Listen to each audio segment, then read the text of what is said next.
Lisa. Hi, everyone. It's nice to see you all.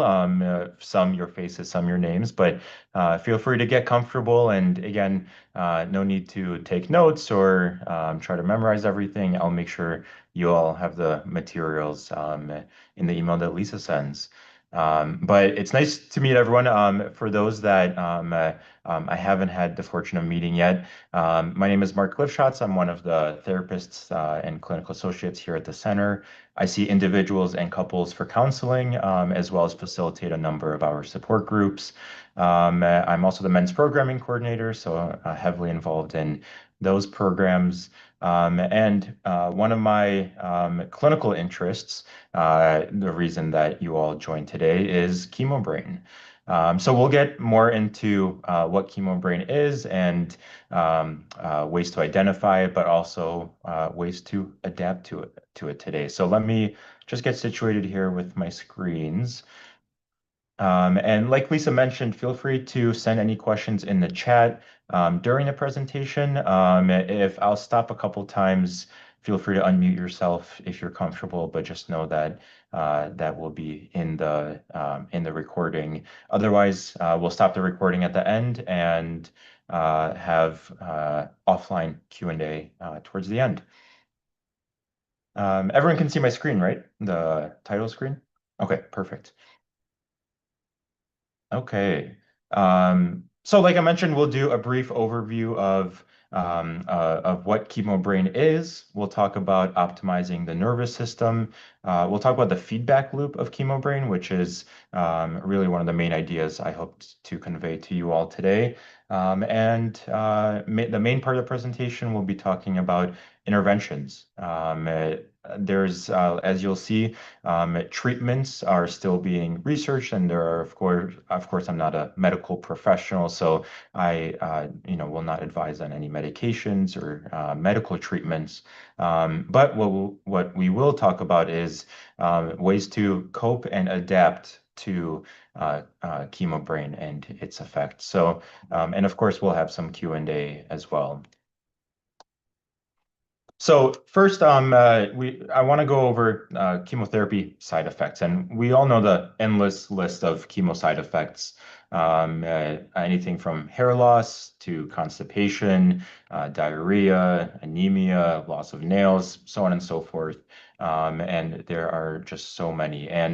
But not until relatively recently have the cognitive effects have been researched, and memory problems and concentration problems are all frequently reported side effects of chemotherapy as well. And a question that I frequently get during the Q&A session is this limited to chemotherapy, or does this apply to other treatments as well? And while the coined term Chemo-Brain is used to describe some of these effects, it's not just chemotherapy, radiation, immunotherapy, and many other medications and treatments as well can result in similar effects. And there are, again, many different theories as to why this is still a growing field of research. So we won't get into the why does this happen from various treatments today, but we will get into the what is it and what can I do as I'm living with it today. So Chemo-Brain, as we'll discuss today, is the experience of new problems with memory, concentration, learning ability, and processing speed associated with chemotherapy. Depending on the study, anywhere between 20 and 75% of individuals receiving chemotherapy experience Chemo-Brain. And this is a wide range. Of course, 25 to 75%, 20 to 75% is a pretty large range, but the reason being that every study defines it differently. They include certain symptoms or certain severity of symptoms as officially having Chemo-Brain versus not. So not really a satisfying number, at least from the clinical standpoint to hold on to, but even if we take, the lower end of that range as 20%, that's still 1 in 5 people undergoing chemotherapy experiencing Chemo-Brain. The cognitive effects tend to be mild to moderate, yet persistent. And fortunately, most individuals do improve within a year to a year and a half after their last chemo treatment. But approximately 20% experience long-term effects. And for those that are in that 20% that do experience the long-term effects, meaning beyond a year and a half, the good news, though, is that it's not progressive. So if an individual happens to be within that 20% that do experience it long term, the cognitive impairment is not progressively getting worse throughout that time. This is a really interesting study that I wanted to introduce to you all. So here you can see two sets of fMRI scans taken of a set of identical twins. And in psychology and neuroscience research, having identical twins as participants for your study is like winning the lottery. And this is because you're better able to discern if what is happening is due to genetic reasons or due to environmental reasons. And in this case, having cancer and chemotherapy. So MRIs or magnetic resonance imaging, as many of you might know, let you see the structure of a specific bone or organ. But fMRIs, functional magnetic resonance imaging, lets you see activation of different brain regions by tracking blood flow. So in this set of scans, you can see the top row and the bottom row. The top row is twin A, and the bottom row is twin B. You can see the labels on the left-hand side. Twin A has a breast cancer diagnosis and has undergone chemotherapy. Twin B does not have a breast cancer diagnosis, and in turn did not receive chemotherapy. And in this study, the twins were asked to complete a task that tests working memory function. And we'll talk about what working memory is here in just a moment. As you can see in the pictures here, though the twins were performing the same exact task, twin A, the twin who received chemotherapy, has much greater activation and strain than her sister.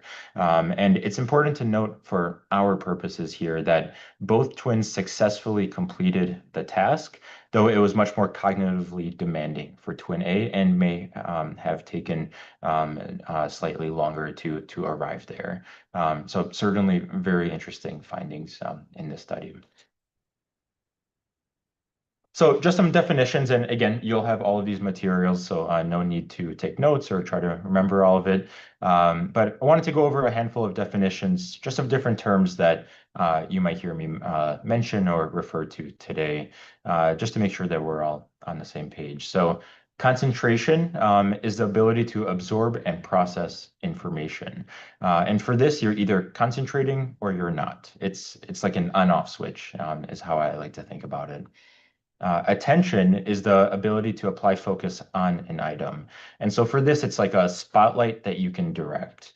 So attention, you're moving the spotlight around, but concentration, you're turning it on and off. Short-term memory is what helps us recall things that we just heard, saw, or read within the past few minutes. So for example, were the twins in the previous slide identical or fraternal? The answer was identical, but that would be a test of short-term memory.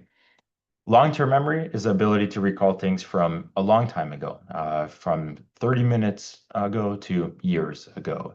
And so an example of that would be, if I were to ask you, what did you eat for breakfast today? Or, what was the name of your childhood best friend? That would be a test of long-term memory. Working memory, as I mentioned in that study with the twins, is what allows us to hold information in our minds so that we can use it to perform an act in the moment or moving forward. And this would be like going into another room to get something or hearing a phone number, in a commercial and writing it down while finding a pen, for example.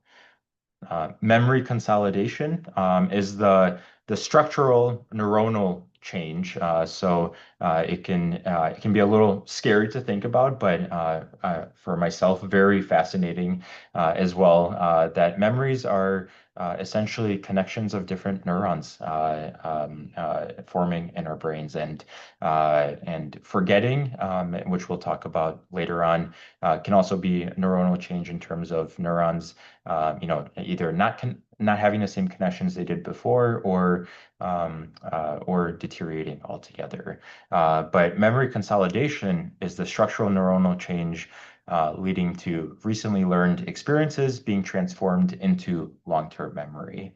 So something can be in short-term memory, then consolidated into long-term memory, or can be, thrown in the trash bin if it's not needed in long-term memory.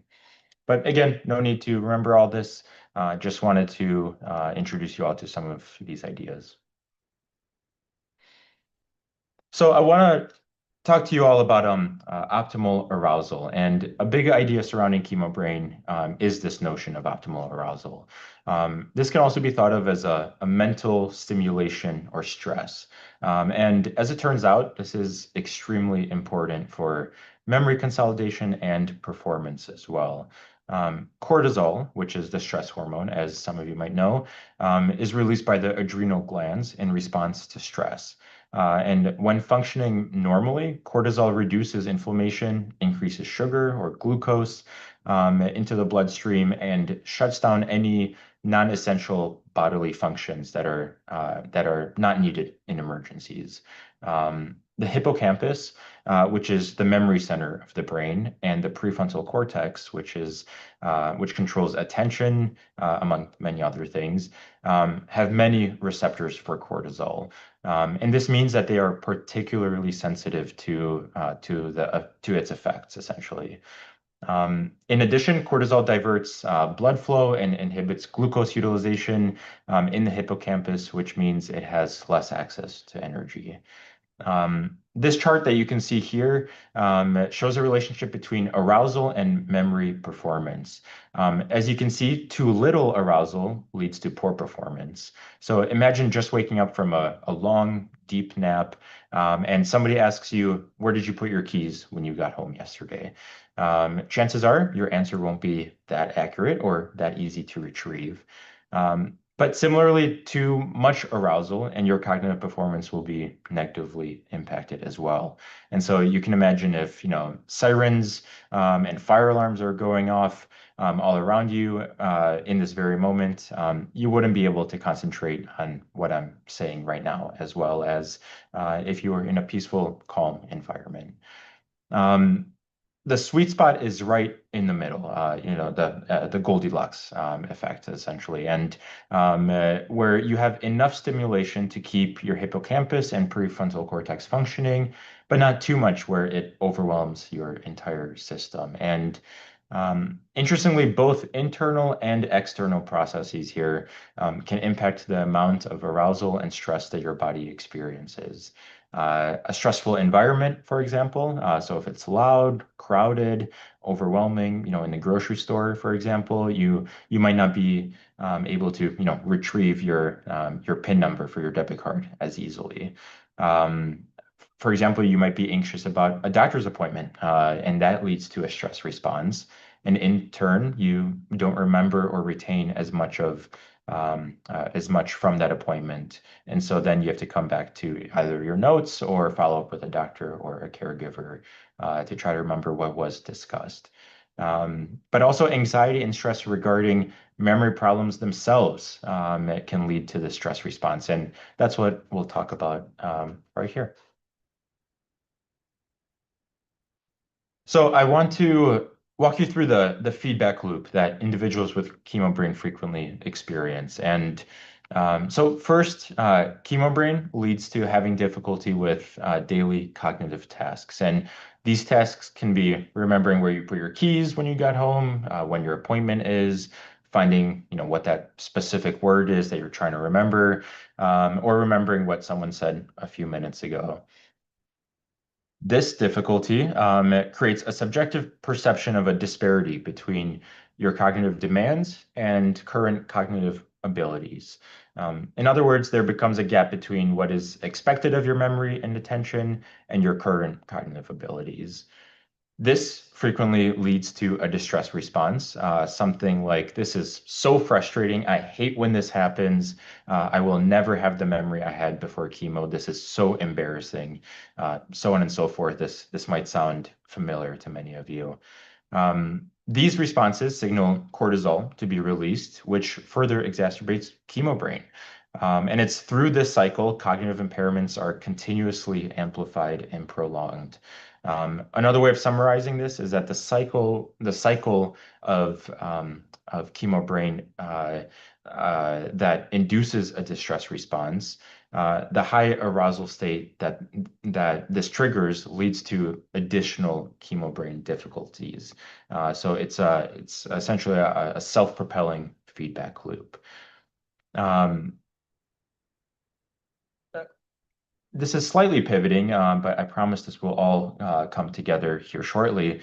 I want to show you a list of frequently reported attention and memory problems that are reported by cancer survivors. I won't read all of these in the interest of time, but just to name a few: recalling names, recalling things when trying hard, making sense out of verbal explanations, and following what people are saying. Now, I want to show you a list of common things people without cancer forget. And again, I won't go through everything, but just to name a few: forgetting people's names, losing car keys, forgetting directions, so on and so forth. The point of comparing these two lists, is not to say that your cancer memory problems are just like everyone else's, and so, what are you complaining about? I want to be very clear that is not my intention. But instead, these two lists demonstrate that not all memory and attention problems in daily life are due only to cancer or its resulting treatments. Normal forgetting is a basic executive function of the brain that helps itself organize and reorganize what is important to remember and what is not. Some of you may have heard of a condition called hyperthymesia. There's actually a very interesting, I don't remember if it was 2020 or 60 Minutes. I mix up the programs, but there's a very interesting episode on this. Hyperthymesia is a condition where an individual remembers everything. Many people with this condition actually report experiences of significant suffering. They're burdened by every single memory and of every single detail that they've ever experienced. And so, this quickly helps illustrate the necessity of natural forgetting. In addition to natural forgetting, short and long-term memory performance tends to worsen with age due to changes in biochemistry, patterns of blood flow, hormones, and so on and so forth. But a big one being patterns of blood flow to the brain specifically. And in fact, your age at the time of receiving chemotherapy is a predictive factor of the severity of which you may experience Chemo-Brain. So that's an interesting factor there. I also wanted to go over these two lists to touch on how the excessive stress response that comes up when facing memory problems can exacerbate Chemo-Brain. So by understanding how other factors, such as normal forgetting, age, stress, hunger, fatigue, so on and so forth, these can all contribute to memory problems. And this can help us start to redirect, our focus onto things that we can change. And we'll do that here now shortly. So we'll move on to the actual interventions. And I think I did see a chat come up. Let me see. Um, how does our brain decide what is short-term, long-term memory, or to trash a memory? Great question. And a lot of this is if there is emotional salience to it, or if there is a need for it. And actually, what we'll talk more about in one of the interventions is if it's something that you come back to frequently, and we'll touch more on that. But happy to share more during the Q&A. And I did see another question come in, and I can certainly answer this during the Q&A. as well. Okay, so for the interventions, and we'll go through a handful. The first one is self-monitoring. And so I cannot stress enough how important context is.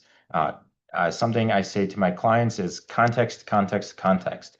By recording the context in which a certain event occurs, so much meaningful data can be derived by reflecting on all of the contributing and surrounding factors.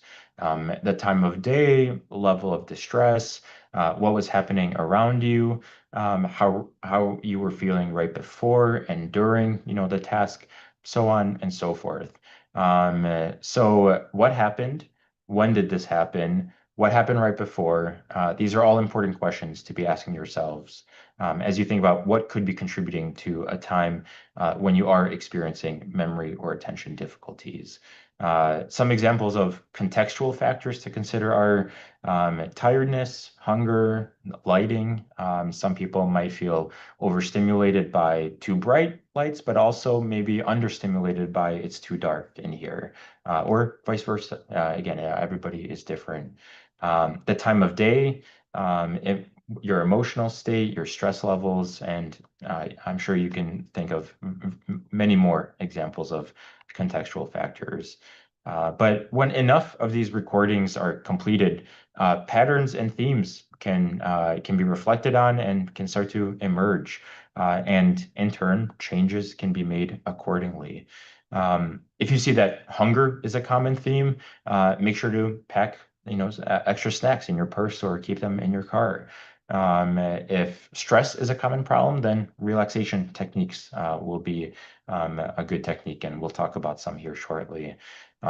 Essentially, what I'm trying to say here is you have the ability to adapt to your experience and to mold it into one that improves your quality of life. And a journal can be very helpful to log some of these contextual factors as well.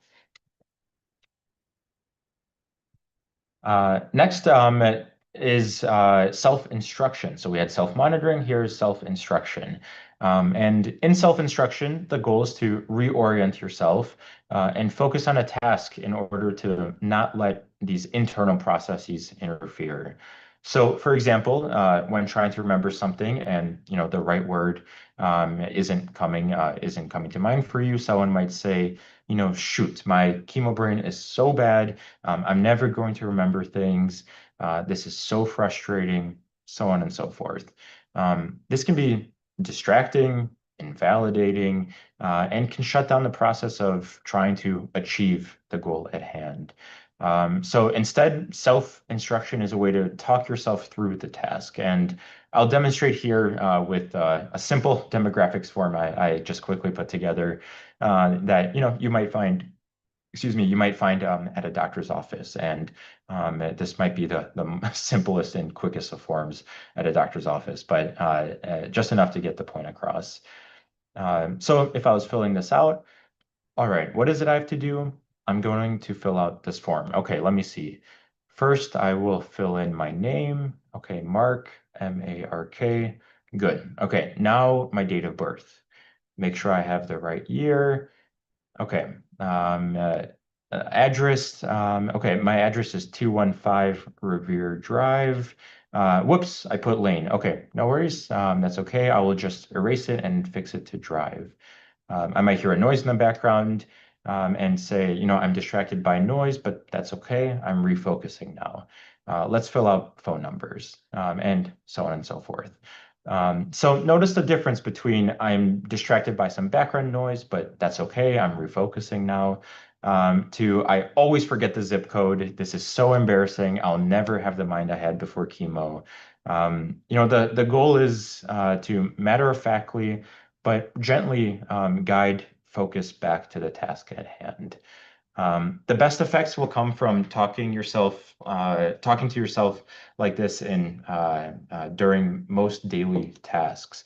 A good phrase to remember is to practice with the mundane as well as the meaningful. And so, using self-instruction in virtually all tasks, such as tying your shoes, getting keys out of your pocket to unlock a door, sorting and folding laundry, cleaning and organizing, entering phone numbers, whatever it might be, just to practice to make sure you have enough repetitions under your belt.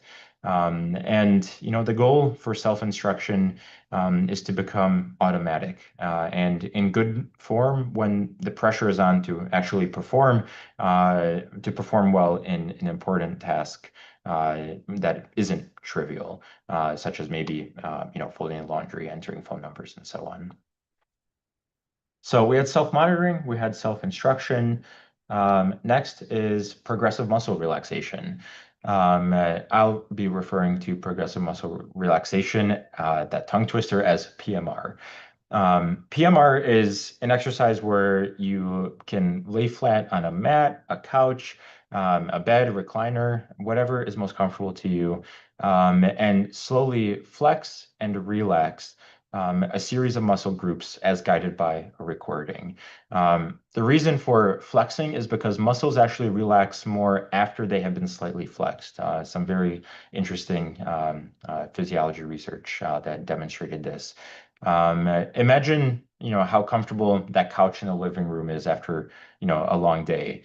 In this case, flexing, compared to how comfortable the couch seems first thing in the morning. And personally, I'm sure the couch seems comfortable in both scenarios, but we all know how much more comforting it is after a long day, or in our case, a few seconds of flexing the muscle.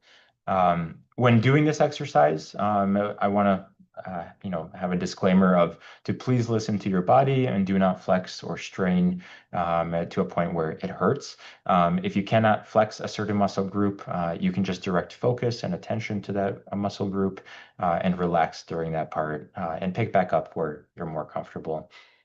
PMR helps build the skill of self-regulating arousal.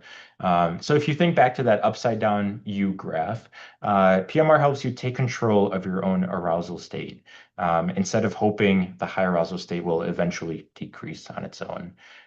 You do have that control.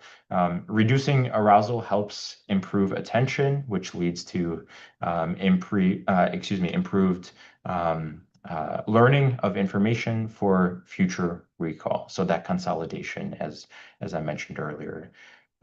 Remember that the stress response diverts blood flow and glucose utilization in the hippocampus, which is the memory center, and prefrontal cortex, which controls attention. The sympathetic nervous system is the part of our nervous system that helps you fight and run in case of emergencies. On the other hand, the parasympathetic nervous system, it helps you recover and relax, and helps restore energy levels in your body. You can think of it as skydiving. The sympathetic nervous system is the exhilarating, screaming part of the dive, but the parasympathetic nervous system helps slow things down. And an easy way to remember this is parasympathetic parachute, same root word. The sympathetic nervous system is quick and powerful, but it cannot last forever. And PMR serves to balance and counteract the nervous system's response to stress.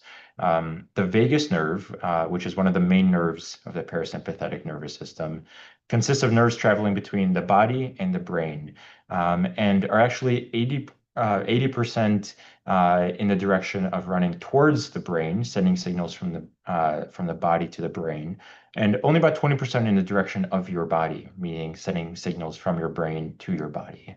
And so what this means is that your brain is constantly taking cues from your bodily sensations.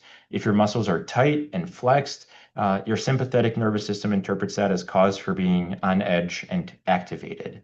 But by relaxing unneeded muscles, this helps balance the system and tell your brain that it is safe and regulated, and there's no need to be on high alert. And again, this is a way of finding that Goldilocks of bringing down that high arousal state. This is something that I practice with many of my individual clients.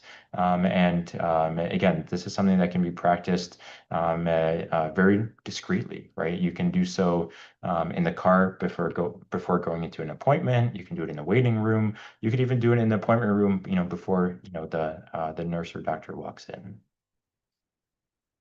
So that's progressive muscle relaxation. Next is rehearsal and chunking. And let me just put everything out just so you have it all. For rehearsal and chunking, there is overt rehearsal, which is repeating out loud. And these can be very helpful I think there was a question I saw earlier come through about how does something go from short term to long term versus what gets thrown out. Repetition is a big determining factor of that. So, in overt rehearsal, when you repeat something out loud, an example is I don't know if there's anyone named Jane here, but I'll be picking on you for a couple slides here. So, an example is, "Hi, nice to meet you, Jane. Jane, nice to meet you. I'm Mark." Right? It's a way of discreetly but overtly repeating someone's name out loud as a way uh, of of rehearsing it, repetition essentially. Also, looking the other person in the eye, getting a look at their face helps to form a name-face association. And another aspect, another variable that helps something go from short-term to long-term memory is the more associations you have with it. But we'll talk some more about that, I believe, in the next slide. There's overt, but there's also covert rehearsal, and that's repeating it to yourself silently or in your mind. So just to yourself, the lady over there is named Jane after meeting Jane. It's a way of getting repetitions in without necessarily having to say it out loud. Between overt and covert rehearsal, overt has been shown to be more effective, but both are better by a long shot than no rehearsal at all. Spaced rehearsal is making the time interval gradually longer between repetitions. So again, hi, nice to meet you, to Jane, but then to yourself, Jane. Okay, her name is Jane. Then, you later in the day, just yourself. Oh, who did I meet at lunch? Oh, that's right, it was Jane. And it helps by practicing the recall of the memory. And with additional repetitions, these neural circuits that are forming, they're strengthened and it makes the recall more efficient as well. Chunking can be very helpful in addition, and this is where you batch groups of numbers together. And the reason I know this works is commercials do it all the time. 7841 becomes 78 and 41. 000 becomes 000. The way our brains process these, it's easier to hold on to 78 and 41 rather than four individual numbers, one after another. Related to this is the idea of rhymes. And these help with the consolidation of names, tasks, and so on. So again, sorry, Jane, if there is one here. If you meet someone named Jane, right, just saying to yourself, Jane from Maine, even if she's not from Maine. The truth, the validity to the rhymes does not matter. Mark with teeth like a shark. Hopefully that's not true, but that can maybe help you remember my name. Or Denise has geese. For tasks, it can be helpful to, if you're trying to remember to take pills. An example I saw in the research is to be like Edison, take your medicine. If trying to remember to go to the store, I'm on the floor until I go to the store, right? Again, it doesn't matter if it's real, if it's true. What matters is that there's a rhyme there, and jingles and musical melodies can be helpful as well. And again, how do we know that this works? Because companies make lots and lots of money making sure rhymes are in their slogans, their mottos, their promotions, and so on. And like I said, it's okay and actually even better if the rhyme is somewhat, mean or unflattering, humorous, witty. Like I mentioned earlier, it's emotion deepens memory consolidation. So if there's some kind of emotion attached to it, then it's more likely to stick and not go, in the trash bin. And again, the rhyme doesn't have to be factually correct either. I want to move on to schedules, calendars, and planners, just because this is something I get a lot of questions about. Let me make sure everything is on here. So these are meant to assist in organizing your days as to not overwhelm you by multiple tasks, and so you can develop a regular routine, for example. It also removes the burden of having to memorize the important tasks and hold on to them, because again, there's only so much that can fit in our working memory at any given time. So essentially offloading it onto something tangible, like a planner or a calendar, whether it's paper or electronic, frees up some of that cognitive load. Um, there are pros and cons of paper versus electronic calendars, and I'm not here to say one is better than the other. I just want to introduce a few just considerations in helping you decide the right answer for you. If using paper, I recommend using a planner with one page for one day, and it has hourly slots to write in pencil and to keep one schedule that has everything on it rather than having one for work, one for your medical appointments, one for personal, because that just gets pretty chaotic having trying to manage all of those schedules. Some other pros of using a paper is that you don't have to charge it or worry that it runs out of battery. There's no setup or software updates or anything else. For electronic calendars and planners, you can use Siri or Google Assistant to help with this. I won't say it out loud in case any of you have any of these activated in your home, but you could tell the assistant to, remind me to buy milk at 5:30 p.m. today, and at 5:30 you'll get a notification that says, "Hey, don't forget to buy milk." Color coding can be helpful here, and of course that can be done with paper, but much easier to click a button than carry a bunch of different pens with you. You can set custom notification times. So let's say you have an appointment that you put in your calendar on a specific day. You could set there to be a notification the day prior and 2 hours before, just so that it's on your mind. Some other pros of electronics is it's easier to add, delete, or move tasks or commitments around. You don't need to erase or write over anything. You just click a button and it deletes, and it can be neater in that way. It can be shared with others. So if you have a caregiver or a loved one that you are keeping these tasks with, then they can have access to it as well. And it can be synced between your phone, tablet, smartwatch, computer, so on and so forth. The reason I recommend one task if you're using paper, one page per day, and to have hourly slots. It doesn't have to be an exact page. It can be a quarter of a page, half a page, whatever it is. But I'm not the biggest fan of the calendars where there's just a small square for every day, because those can fill up very quickly. If you have to erase something or scratch something out or write over it, it can get really messy. And so it can be helpful to have its own dedicated space. But also to it's escaping my mind. Oh, to avoid to-do lists. And the reason for this is that when you write something out on a calendar, you can estimate, with the hourly slots that are on that paper, how long that task might take you. But on a to-do list, if let's say you're using bullet points, every single bullet point, it can be 2 words, but that bullet point is actually takes 2 hours to complete, let's say, as opposed to another bullet point that is just something that takes a couple minutes. but it all takes up the same amount of space on the page. So if you use a calendar or a planner, you can visualize and block out certain times of day for how long that task will take.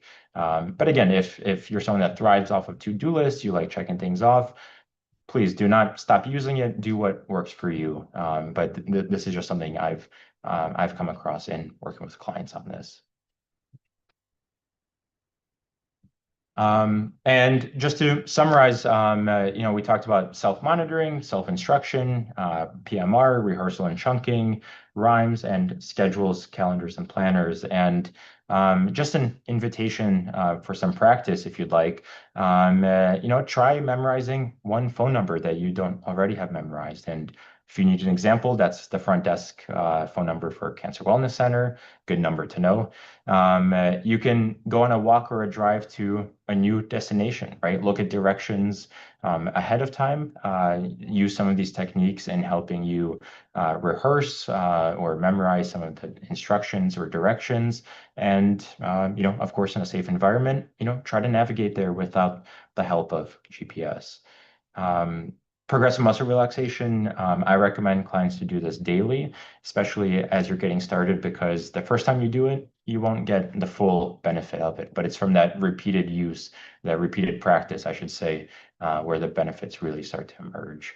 And just to practice generally these skills. But overall, I want to finish off by adding a note on self-compassion. I understand that many people here have faced frustration, anger, or resentment towards either yourself or a loved one's experience with Chemo-Brain. And alternatively, some of you might be anxious about possibly experiencing Chemo-Brain, in the future.